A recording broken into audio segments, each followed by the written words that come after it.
أعوذ بالله من الشيطان الرجيم. بسم الله الرحمن الرحيم. ياسين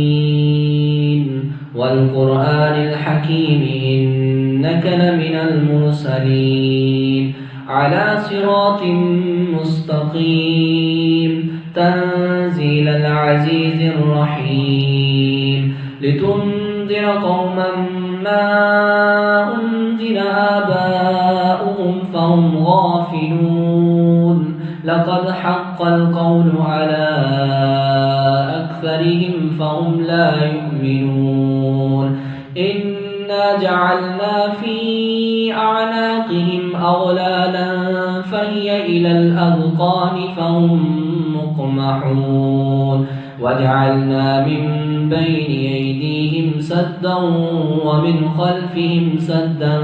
فأغشيناهم فهم لا يبصرون وسواء عليهم أأنذرتهم أم لم تنذرهم لا يؤمنون إنما تنذر من اتبع الذكر وخشي الرحمن بالغيب فبشره بمغفرة وأجر كريم. إنا نحن نحيي الموتى ونكتب ما قدموا وآثارهم وكل شيء أحصيناه في إمام مبين. واضرب لهم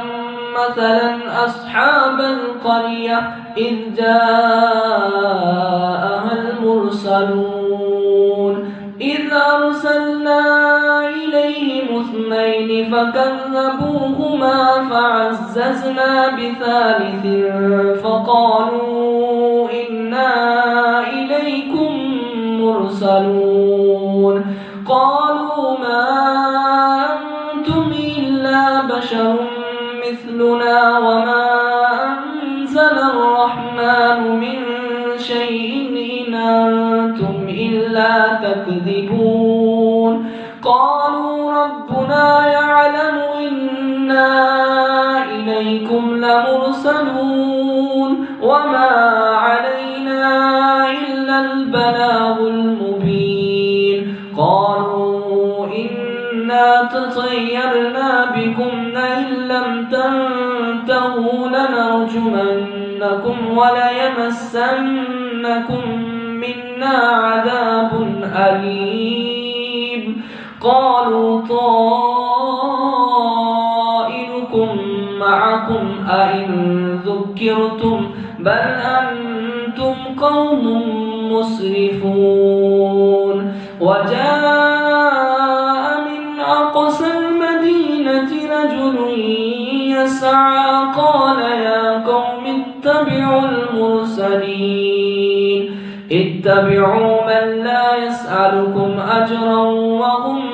مهتدون وما لي لا أعبد الذي فطرني وإليه ترجعون أأتخذ من دونه آلهة إن يردني الرحمن بضر لا تغن عني شفاعتهم شيئا ولا ينقذون إني إذا لفي ضلال مبين إني آمنت بربكم فاسمعون قيل ادخل الجنة قال يا ليت قومي يعلمون بما غفر لي ربي وجعلني من المكرمين وما أنزلنا على قومه من بعده من جند من السماء وما كنا منزلين إن كانت إلا صيحة واحدة فإذا هم خامدون يا حسرة على العباد ما يأتيهم من رسول إلا كانوا به يستهزئون ألم يروا كم أهلكنا قبلهم من القرون أنهم إنهم إليهم لا يرجعون وإن كل لما جميع لدينا محضرون صدق الله العظيم.